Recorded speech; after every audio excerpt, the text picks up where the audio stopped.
로마 제국은 400년대가 넘어서면서부터 특히 소로마 지역에 급격한 쇠퇴가 오기 시작을 합니다. 제국의 기강이 무너졌어요. 근데 무능한 황제들, 로마 제국의 멸망은 첫째 무능한 황제들이 476년 멸망당할 때까지 계속해서 정쟁이 또 일어납니다. 그러니까 아까 200년대 50년간 일어났던 정쟁이 이때 들어서 70년 동안 계속 일어나요. 망할 때까지. 그래서 황제를 세워서 또 몇 년 만에 살해당하고 또 황제를 세워서 또 몇 년 만에 살아나고, 그러니까 사실상 전체를 관할해서 나뉘어 있지만 소로마는 소로마 자체만으로도 통치할 만한 역량을 가진 이 황제들이 이 시기에 있어서는 사실상 이름을 내세울 수 있는 황제들이 없었어요. 400년, 470년 더 그레이트, 대제라고 붙일 수 있는 황제가 없어요. 형편없는 지도자들, 경제의 침몰. 그리고 이 로마의 군대 자체가 이제 편제가 바뀌기 시작합니다. 강력한 200년대 그 강력했던 로마의 군대가 400년대가 되면서 용병들 위주로 로마 군인들이 바뀌기 시작하고, 그 용병들 중에는 게르만족, 로마 변방 바깥에 있는 이 라인강과 다뉴브강 건너편이 여기가 경계죠. 이 경계 바깥에 있는 야만족들이라고 불리우는 이들이 상당수 로마군 안에 편입되어 있었어요. 그러니까 로마 군 자체가 약화됩니다. 이 야만족들은 충성심 때문에 하는 게 아니라 돈 때문에 이 로마군을 유지하고 있었으므로 그들의 급료가 제대로 지불되지 않거나 그러면 언제나 반란에 있었고, 그래서 끊임없는 이 소규모의 반란들이 로마 내에서 400년에서 476년 사이에 사실상 있었습니다. 군부 내 자체도 이미 정상적인 그 유명한 강력했던 그 로마군이다 하는 그것을 위상을 잃어버렸어요. 그러니까 소로마가 멸망하는 것은 시간 문제죠. 그래서 생태학적인 재난도 그렇고, 개혁할 수 있는 어떤 의지도 없었고, 그러니까 이 자체로. 그리고 이 동로마 제국은 소로마에 대해서 그렇게까지 또 양로마 체제로 갔기 때문에 별개의 다른 국가와 다른 국가처럼 마치 그런 태도를 보이는 적도 많았어요. 그래서 소로마의 위기에 대해서 동로마가 무관심하거나 방조하거나 방관하거나 아니면은 상관하지 않으려고 했었습니다. 그 전에 통일 로마 제국 시대 때 같으면 상상도 못할 일이죠. 여기 있는데 여기서 반란이 일어났다는, 여기서 가만 보겠습니까? 군대를 보내서 반드시 진압을 하죠. 그런데 양로마 체제로 갈라지면서부터 소로마의 세력에 대해서 동로마는 관여하지 않게 됩니다. 이유가 어디 있습니까? 동로마 제국도 약해지기 때문에 그렇고요. 동로마 제국도 약해지기 때문에 그렇고, 이쪽에 남 좋은 일 시키는 거죠. 이쪽에 황제 또 있고 하고 그러는데. 나중에 그 십자군 전쟁 때 보면 비잔틴 제국이 약해지면서 소로마 제국의 도움을 많이 받았잖아요. 그건 소로마 제국이 아니라 이제 여기 서유럽에서 발전되는 국가들이죠. 그건 이제 십자군은 1099년이니까 아직 600년은 더 있어야. 그래서 지금 현재 이 소로마 제국이 멸망당하는데 우리가 아셔야 될 거는, 이 소로마 제국을 멸망시킨 야만족들이, 부족들이 많습니다. 종족들이. 그래서 앵글족이 있고 반달족이 있고 게르만족이 있고요. 게르만족 중에서도 프랑크족이 가장 강성하고, 그 다음에 고트족이 오고, 그 다음 훈족이, 롬바르드, 뭐 여러 부족들이 동시에 소로마를 공격을 해서 소로마를 멸망시킵니다. 그리고 이들이 지역을 차지해서 소왕국들을 만듭니다. 그래서 그동안 브리튼족이었던 브리튼에 500년대에 앵글과 섹슨족이 들어가가지고 앵글로 섹슨의 왕국으로 바뀌어버립니다. 그래서 앵글의 땅이 돼버린 거죠. 앵글의 땅. 이게 앵글랜드가 되는 거죠. 오늘날의 앵글랜드가. 그래서 이 변화가 476년부터 계속해서 한 세기 동안 소로마 전체를 완전히 멸망시키는 거죠. 그래서 역사에서는 이때로부터 400년간의 암흑의 시대라고 부릅니다. 왜? 그동안 찬란했던 로마의 문화가 여기서 완전히 송두리째 무너지기 때문에 그렇습니다. 로마가 기독교를 정복했는데 기독교의 절반이었던 소로마 제국이 이번에는 거꾸로 야만족에 의해서 멸망을 당하는 겁니다. 그럼 우리가 이제 이렇게 생각을 할 수 있습니다. 사실상 그 기독교는 굉장히 정말로 이 팔레스타인 땅에서 태어난 기독교는 선교적이었잖아요. 로마 제국 전체에다가 기독교를 심었잖아요. 근데 컨스탄틴 대제 이후로 기독교는 궁궐로 간 기독교가 있고 광야로 간 기독교가 있어요. 광야는 수도적인 기독교예요. 개인 수도 생활. 그런데 궁궐로 간 기독교는 선교나 변방 바깥에 있는 그 야만족들에게 기독교 신앙을 전파하거나 그대로 교화하는 것에 대해서 그렇게까지 큰 관심이 없었어요. 기독교의 하락이 있었으니까. 이 기독교의 하락은 로마 제국의 하락을 그대로 반영하게 되는 거죠. 사실상 일면에 있어서는 기독교가 가지 않으니까 하나님께서 야만족을 로마에 보낸 것이나 다름이 없습니다. 그러므로 소로마 제국의 인종 자체가 완전히 바뀌어버려요. 인종 자체가. 이제 로마인이 아니라 야만족이 전체의 주인이 됩니다. 그래서 앵글족이 한 번도 가서 산 적이 없던 브리튼 섬을 정복해가지고 지금까지 앵글족이 살고 있잖아요. 앵글랜드로, 주역으로. 앵글리시잖아요. 영국 사람으로. 게르만족이 밀려와가지고 프랑크족이 여기에다가 프랑크 왕국을 구성을 하고, 반달족이 와서 북아프리카에 정착을 하고, 고투족이, 서고투족은 스페인을 장악을 하게 되고, 훈족은 이 지역의 헝가리를 장악하면서 로마로 휩쓸고 다니고, 그리고 게르만족은 오늘날의 게르마니, 독일이라고 불리우는 지역을 차지하게 되고, 그래서 이거를 소로마 제국의 멸망이라 부르는데, 이건 제가 지난번에도 지지난 학기에도 말씀드렸듯이 소로마 제국의 멸망이면서 일면에 있어서는 오늘날의 근대 유럽의 시작이다. 그래서 이 사건이 유럽에 있는 역사책에서는 가장 유명한 사건으로 기술되어 있습니다. 왜냐하면 이것은 자기네 국가의 시작이기 때문에 그렇습니다. 이때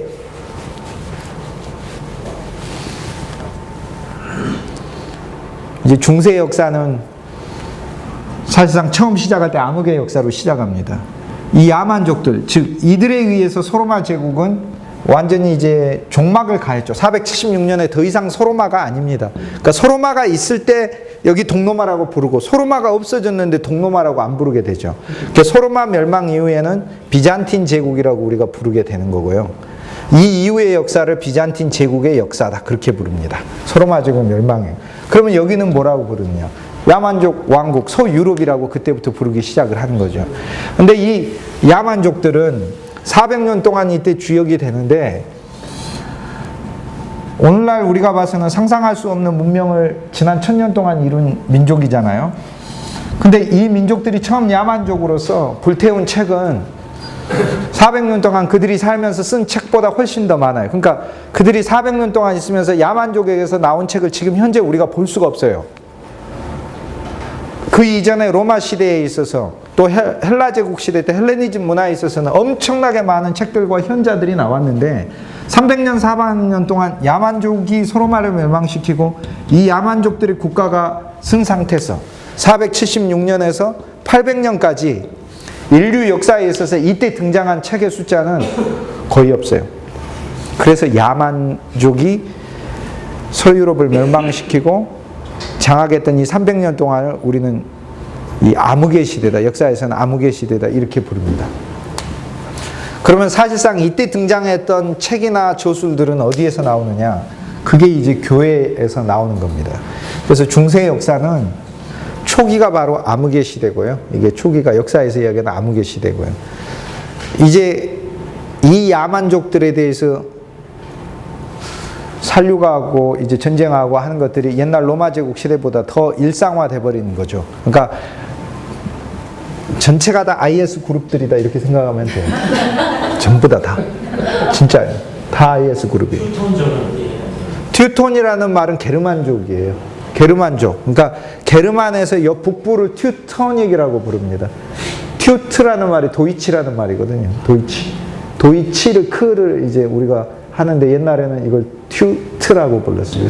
그래서 북쪽 게르만족을 가리켜요. 그러니까 총칭해서 게르만족의 북쪽에 있는 게르만족. 튜튼족의 옆에 앵글족과 삭슨족이 있었는데 그들은 앵글랜드를 차지했죠. 여전히 남아있는 그 게르만족의 북부에 사는 게르만족은 튜튼족이라고 부르죠. 게르만족 안에서도 또 잔인한 민족입니다.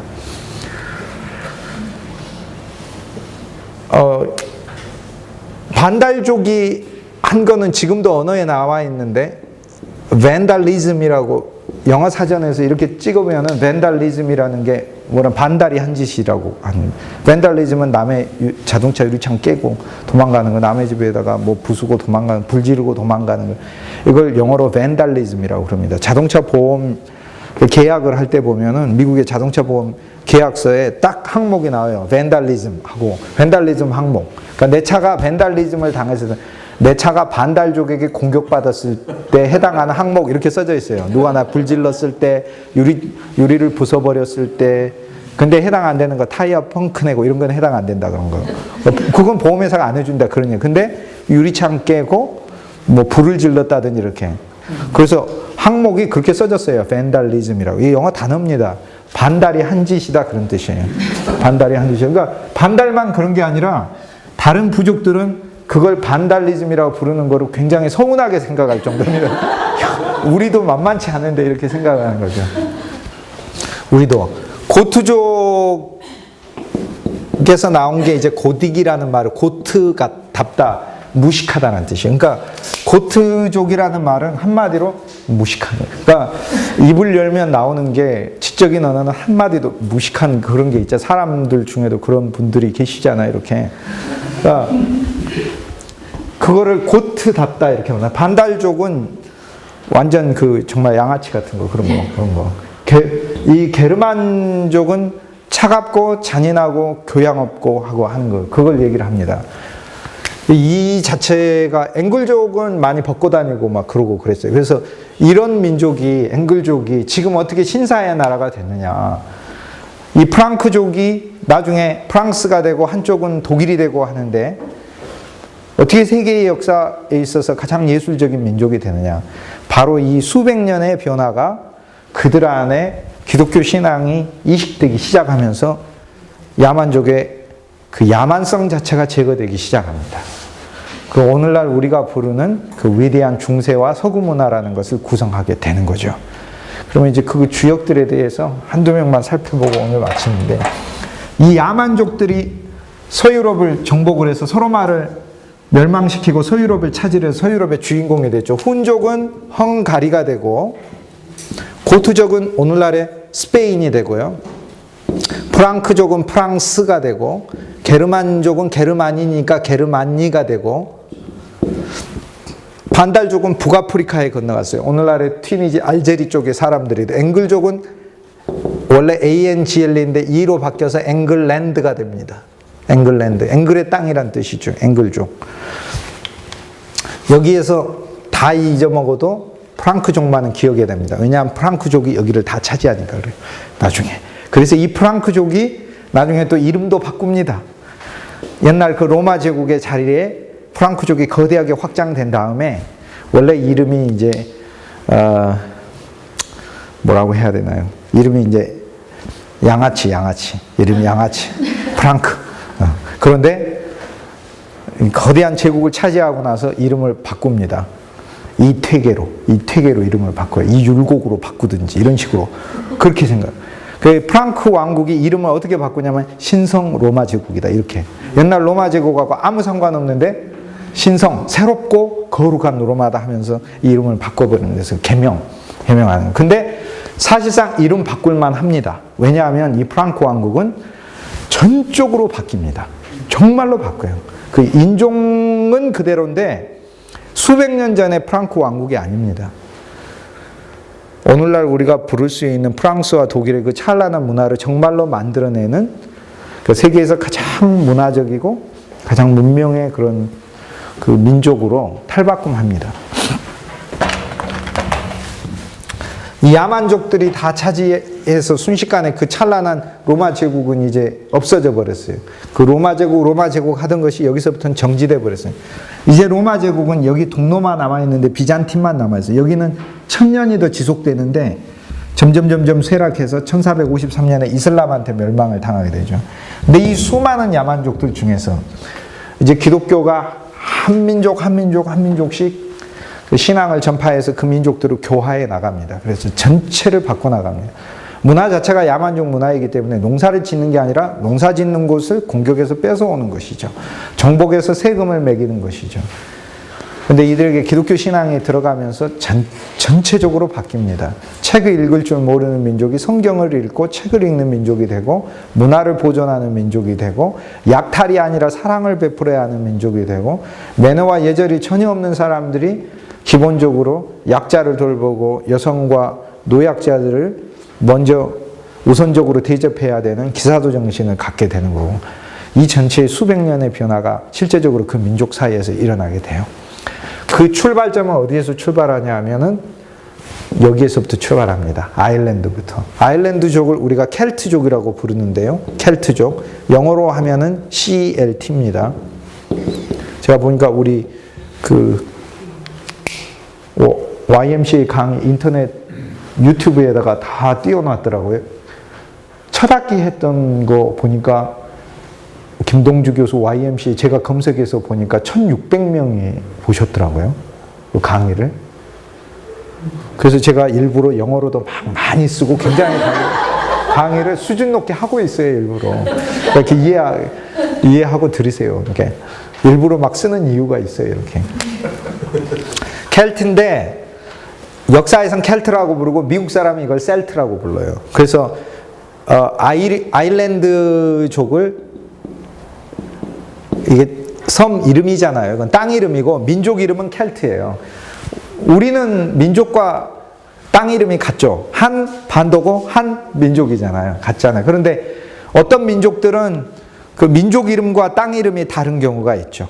예를 들어 중국은 한족이지만 영어로 불려졌을 때는 옛날 나라가 진나라였기 때문에 치나로 알려져 있죠. 차이나로. 그러니까 그렇지만 우리는 또 고려 시대 때 알려져서 우리를 코레안이라고 또 부르고, 그러나 우리 자신의 스스로 정체성은 한민족이고 그렇게 되는 거죠. 그러니까 아일랜드는 국가, 이 땅 이름이고, 이 민족 이름이 켈트족이에요. 근데 이 야만족이에요. 이 야만족 중에서 이 켈트족도 진짜 만만치 않습니다. 벗고 삽니다. 끝만 두르고 삽니다. 그리고 하는 짓이 약탈만 일삼습니다. 이 켈트족들이, 즉 아일랜드 사람들이 나중에 미국에 와서 많이 살게 되잖아요. 그래서 살게 되니까 이제 켈트의 전사들이다 해가지고 농구단 이름을 붙인 게 보스턴 셀틱스입니다. 이렇게 보스턴, 옛날에 그 유명한 농구 선수 레리 버드라는 선수가 있어요. 보스턴 셀틱스에. 그래서 보스턴 셀틱스라는 켈트족이다 이런 뜻이죠. 뭐 야구단 이름들, 뭐 야구단, 축구단, 미식축구단, 또 아이스하키 뭐 그런 이름들에는 전사들이나 동물들이나 또 역사에 등장하는 뭐 어떤 영웅들의 이름들, 이런 거 가지고 많이 붙이게 되죠.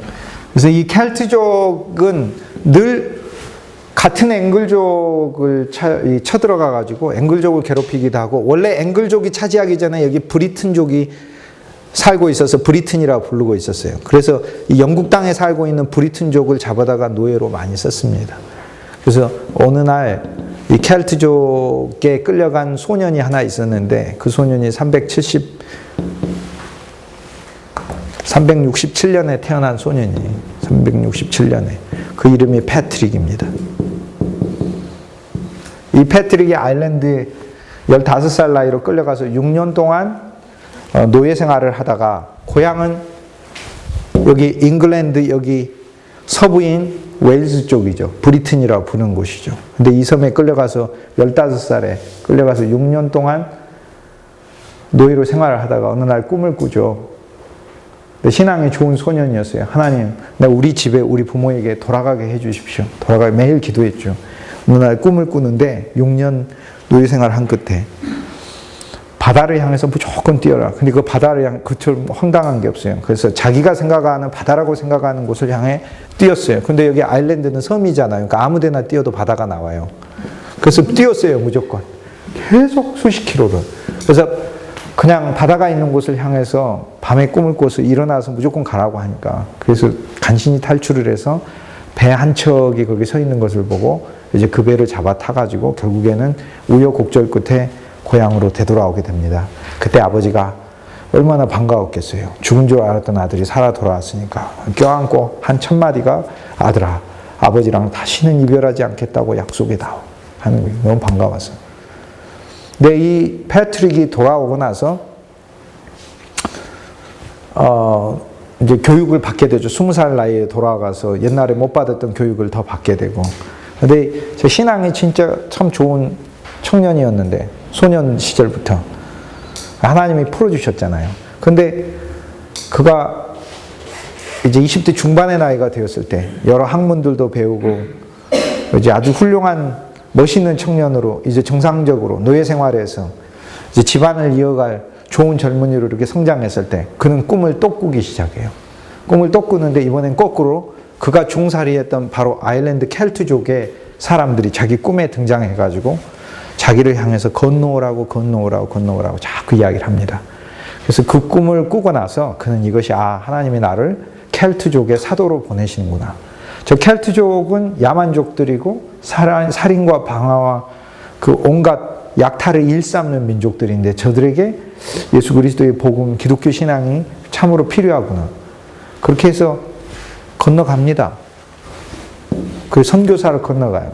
결과는 어떻게 되느냐. 32년 동안을 켈트족과 함께 살면서 켈트족 안에다가 교회와 수도원 300개 이상을 세우고 10만 명 이상을 세례를 줘서 이 야만족들의 섬 자체, 한 나라 자체를, 민족 자체를 세계에서 참으로 문학적이고 신앙적이고 정신적이고 영적인 민족으로 바꿔놓습니다. 그래서 패트릭은 아일랜드 사람들의 가장 위대한 정신적 아버지입니다. 영적 성자입니다. 그래서 아일랜드 사람들에게 제일 큰 날이 세인트 패트릭스 데이, 그가 세상을 떠난 461년 3월 17일. 언제나 세인트 패트릭스 데이는 엄청난 축제가 열립니다. 아일랜드 사람이.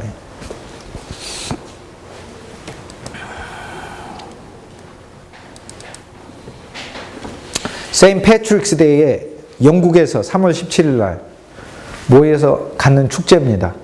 아일랜드 사람뿐만 아니라 유럽에서 세인트 패트릭스 데이는 이것은 그 야만족의 이 세상에서 살육과 방화에서 예수 그리스도를 통해서 보낸 우리 하나님의 평화와 사랑과 용서와 그리고 정상적 인간으로서 살 수 있는 우리 이기심의 극도의 남을 지배하는 세상에서 정말 마국간의 마음과 십자가의 자세로 살 수 있는 영원한 생명의 세상의 새로운 시작이었거든요.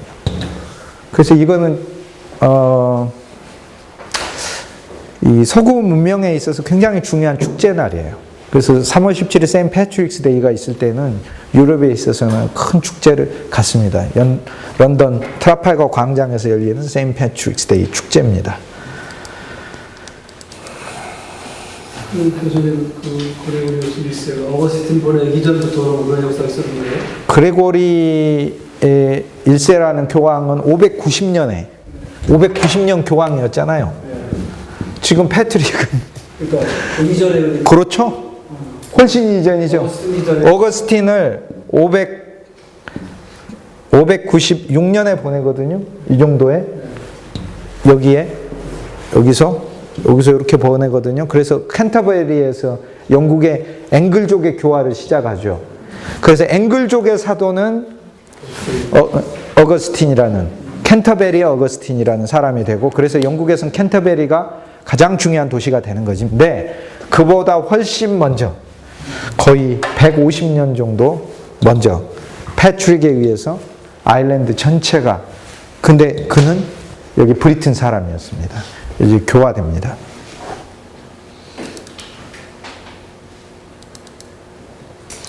이 사진 제가 했는데, 세인트 패트릭 아일랜드는 녹색의 나라예요. 아일랜드 가시면 진짜 재밌는 나라예요.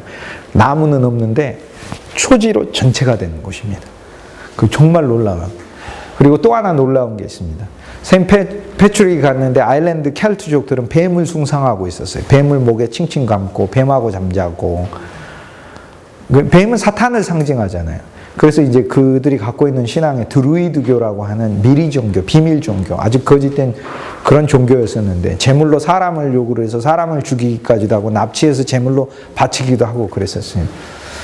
그 패트릭이 이제 그들에게 기독교 신앙을 전하면서 성경 안에 있는 참으로 네가 대접받고 싶은 대로 다른 사람을 대접하고 다른 사람을 사랑하고 미워하지 말고 그리스도 예수에 대한 그런 놀라운 교훈이 실제적으로 아일랜드 전체 주민에게 퍼지게 되면서 드루이드교를 버리게 됐죠. 그래서 이제 패트릭의 이 십자가에다가 원래 이제 아일랜드 사람들 뱀을 믿었으니까 그 위에다가 십자가를 그리고 이제 이 자체가 승리를 상징합니다. 승리. 네. 전통 아일랜드 종교에 대한 승리를 상징해요. 저게 이제 아일랜드 기독교의 십자가라고 부릅니다. 그리고는 패트릭이 뱀에게 명령을 했다고 하죠. 아일랜드를 다 떠나라고. 그 실제로 전 세계에서 아일랜드엔 뱀이 없어요. 정말로 없어요. 놀라. 이 섬에, 이 거대한 이곳에. 놀랐습니다. 그래서 아일랜드 자체의 색깔이 세인트 패트릭의 그 나라 자체가 스코틀랜드도 그렇고 아일랜드도 그렇고 참으로 푸른 나라죠. 근데 나무도 없이 푸른 초지가 너무도 아름다운 나라죠. 그래서 시카고인데요. 시카고, 미시간 호수가 시카고 시내까지 이렇게 흐르잖아요. 3월 17일 세인트 패트릭스 데이 때는 이 물에다가 세인트 패트릭스 데이, 세인트 패트릭의 컬러, 녹색 컬러를 깔아버립니다. 그래서 지금 축제하고 있는 모습이에요. 원래 이 강물색이 이러지 않아요. 근데 이날만 이렇게 만들어서 이렇게 하는 거예요. 강물을 이렇게 해서.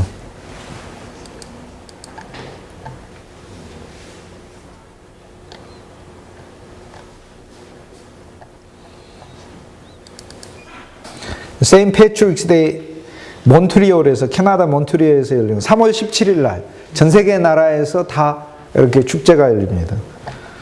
우리 천안으로 하자면 그 흥타령 축제 열리는 거하고 좀 비슷하다고 해야 될까? 근데 우리는 흥타령인데 여기 이게 서구의 문명에 있어서의 어떤 축제는 좀 틀리죠. 조금 더 수준이 높은 축제가 있었으면 좋겠어요. 천안에서 이렇게 무슨 댄스 경연대회 하고 그러고 그러는데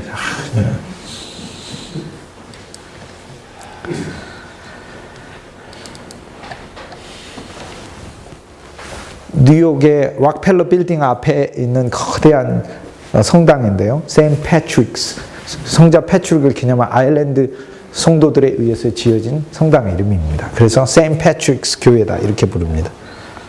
뉴욕에 있는 교회고.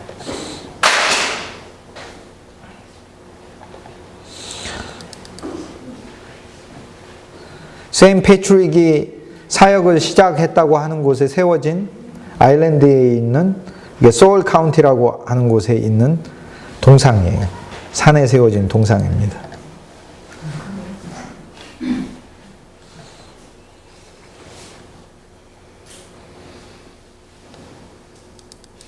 공식적으로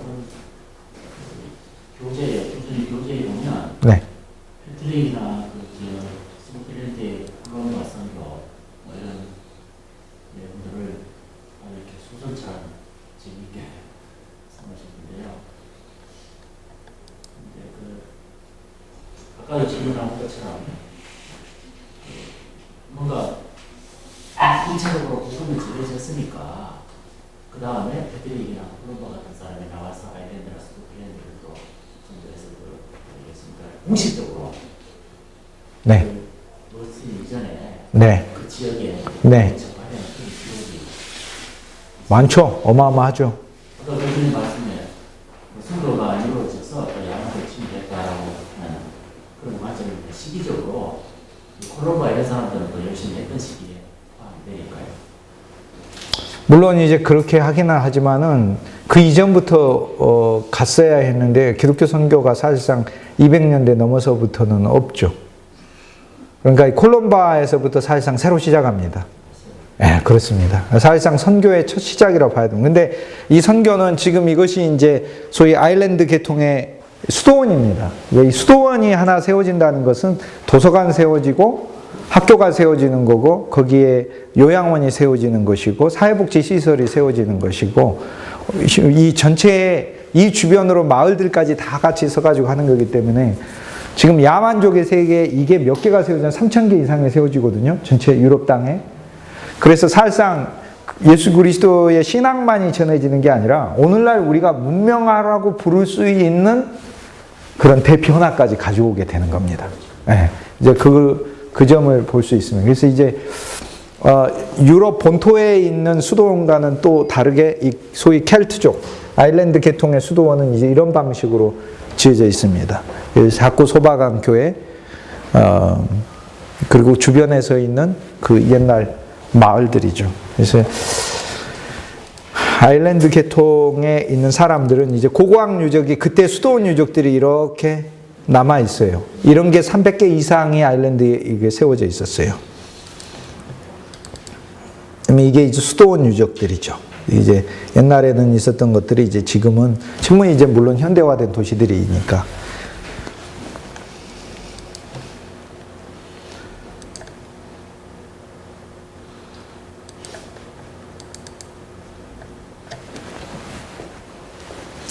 이런 수도사들의 숫자는 헤아릴 수 없을 만큼 많아졌습니다. 그러니까 수도사들이 수도사들일 뿐만 아니라 일반 성도이고 그런 거예요. 근데 어떤 이집트 같은 데 있어서는 수도 생활하고 그러면 산속이나 나무에 올라가 수도 생활하는데, 이 아일랜드의 수도사들은 그런 수도사들이 아니에요. 노동하고 정상적으로 생활하고 밭을 갈고 일을 하고 그러면서 또 일정 시간 수도 생활 속에는 반드시 독서와 그 그 지식들을 전수하고 성경을 연구하고 하는 시간들이 있습니다.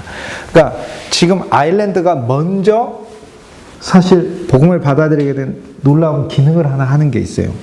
이 이후에 차례대로 와서 이 많은 유럽에 있는 이 소위 궁궐이나 귀족의 집들이나 개인 도서관이나 아니면 교회들을 불태우고 다니거든요. 이때 소실된 책들이 정말 많아요. 이게 남아 있었으면 우리는 고대 문화에 대해서 너무나 많이 알 수 있었을 거예요. 근데 이 야만족들이 불태워버린 게 너무나 많습니다. 그럼에도 불구하고 현재 남아있는 것은 누구에 의해 보존되느냐? 이 아일랜드와 스코틀랜드에 있는 이 수도사들에 의해서, 이들에 의해서 보존돼 우리에게 내려오는 겁니다.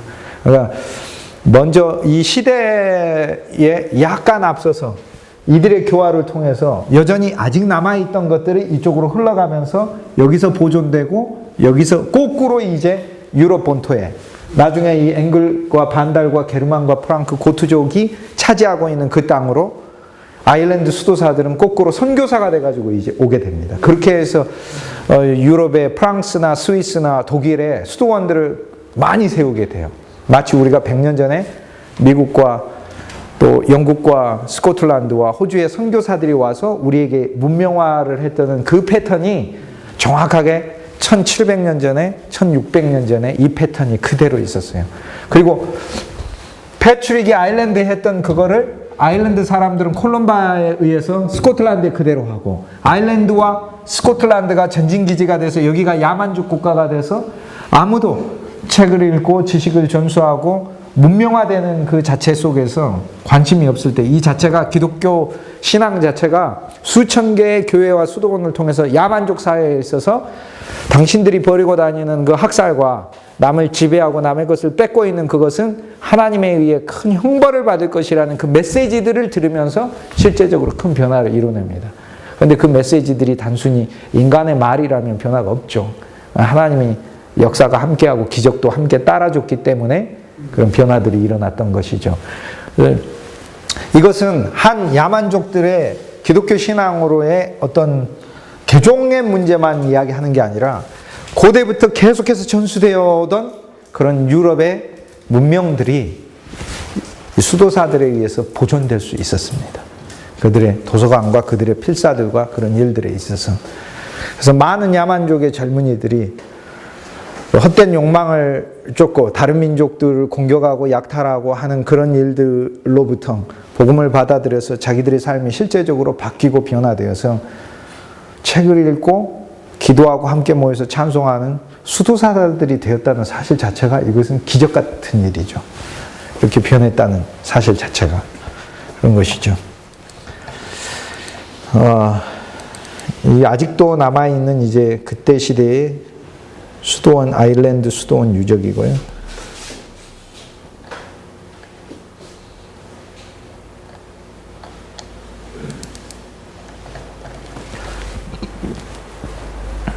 이 세인 패트릭이라는 사람은 하나님의 말씀을 이렇게 전하는데, 성경 말씀을 전하는데 야만족들에게 정말로 수준 높고 깊은 말씀들을 전했죠. 이렇게 그 클로바를 가지고 삼위일체를 설명을 했습니다. 하나에 이렇게 세 개의 잎이 붙어 있듯 그리고 한 2%서 서로 연결되어 있던 성부, 성자, 성령, 하나님 아버지와 그 아들 예수 그리스도와 또 아버지와 예수 그리스도의 영인 우리에게 보내진 성령은 삼위일체로서 한 분으로서 우리 안에 계시다. 뭐 이런 것까지 자체로 그의 남아있는 설교집이나 이런 부분에 보면은 이런 것들을 이용해서 전한 것까지 있습니다. 우리가 그 세인트 패트릭과 또 콜럼박 이런 아일랜드 기독교가 불렀던 찬송은 지금도 우리에게 남아 있어요. 내 맘의 주여, 내 소망 되소서. 그 찬송이 바로 성경에서 찬송가 중에서 가장 오래된 것들 중에 하나이기도 하고 그러죠. 근데 그 가사를 보면 영어로는 이렇게 돼 있어요. Thou art my vision. 당신이 내 꿈입니다. My hope, Jesus Christ. 이렇게 되어 있습니다. 그러니까 내 유일한 my only hope, 나의 유일한 소망이고 my only vision, 내 유일한 이상이 당신입니다. 이런 거죠.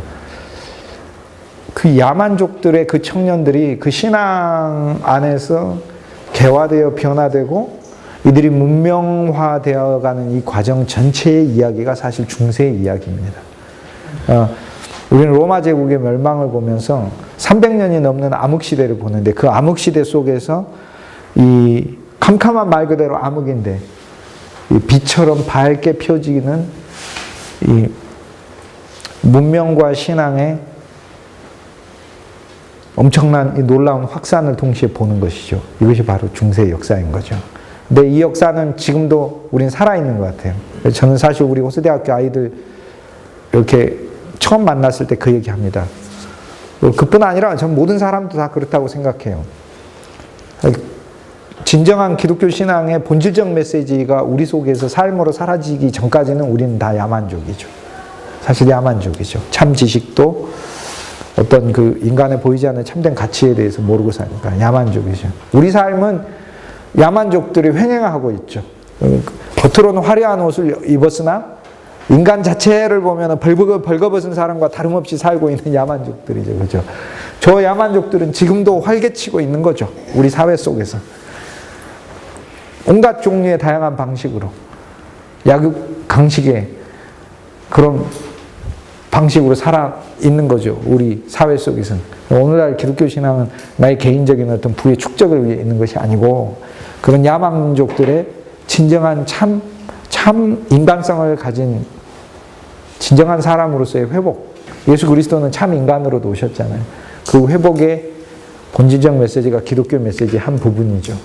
그래서 전혀 정상적이지 않았던 이 야만족들의 전체 세계가 기독교 신앙에 의해서 이제 찰나는 우리가 부르는 그 중세라고 부르는 그 위대한 문화로 바뀌어가는 이 과정이 바로 오늘날 우리가 부르는 중세 역사입니다. 그 부분에 있어서는 일반 역사책도 똑같이 기술하고 있습니다. 혼탁스럽고 어두운 시대 때 문명의 빛은 교회와 수도원을 통해서 밝혀졌다. 이제 그렇게 기술하고 있는 거죠. 오늘날 야만족들이 너무 많은데 책 안 읽으면 야만족입니다. 책 안 읽으면 다른 게 야만족이야. 책 안 읽으면 야만족이고 뭐 번지르하게 입고 다닌다고 해서 야만족이 아니에요. 진짜 인간이 입어야 될 것을 안 입으면 야만족인 것이죠. 야만족에서 우린 전부 다 구출받은 내 삶 자체가 무엇과의 끊임없는 투쟁이고 이기기 위한 거라면 그러면 야만족이죠. 근데 진짜 내가 싸워야 될 대상은 기독교는 내 속에 들어있는 이기심이라는 거 가르쳐 줬잖아요. 그러니까 얼마나 감사합니까? 또 그뿐 아니라 가르쳐 주었을 뿐만 아니라 그리스도 예수를 통해 그거를 예수님께서 구출해 주시는 거고 또 우리를 바꿔주시는 것이니까 사실 우리나라도 그랬으면 좋겠어요. 우리나라 많은 젊은이들이 물론 우리가 세계를 사는 데 있어서 돈도 필요하고 물질적인 것들도 필요하지만 근데 그것들은 필요한 것이지 남을 정복함으로써 얻는 게 아니잖아요. 그런데 정복에서 극단적으로 성취한 사람들을 사회가 우상 숭배하듯이 떠받들고 그런 사람들의 인생을 성공이라고 부르는 사회는 야만족 사회죠. 야만족 사회. 저는 현재 우리나라는 아직 야만족 국가다. 그렇게 생각을 합니다. 이것은 단순히 기독교 신앙이 많이 퍼진 것을 통해 야만족 바뀌는 그런 차원하고는 또 다르다고 생각합니다. 어떤 기독교가 퍼지느냐, 이거하고도 또 관련이 있다고 생각을 합니다. 어떤 기독교가 퍼지느냐. 사실 그런 면에서 패트릭이나 이런 콜롬바라든지 이런 인물들은 성공을 해냈었어요. 그리고 그 이름들은 지금도 살아 있습니다. 카이사르는 3월 15일 날 죽고 패트릭은 3월 17일 날 죽었는데 카이사르도 위대하죠. 그러나 카이사르의 죽은 날을 전 세계가 축제로 기리지는 않습니다. 사실 그것이 진짜 건강한 민족인 거죠. 패트릭은 가서 어떤 사람들 죽인 적도 없고 죽을 때 자기가 소유한 재산도 없었어요. 그가 타고 다녔던 나귀에 얹어 있는 것이 그의 전 재산이었어요. 근데 사실 이것을 기려주는 것이 이게 진짜인 거죠. 근데 오늘날은 이제 그런 면에서 우리가 놓치고 있어서 아직 우리는 야만족 시대를 좀 살고 있다. 우리의 역할들은 우리 스스로가 그런 야만성에서 벗어나서 좀 이렇게 풀을 보지만은 풀만 보는 게 아니라 저 속에 들어있는 그 삼위일체라는 그것까지도 생각해낼 수 있는 좀 달을 보지만은 1월에 뜨는 달, 2월에 뜨는 달 하면서 유흥의 달만 보는 것이 아니라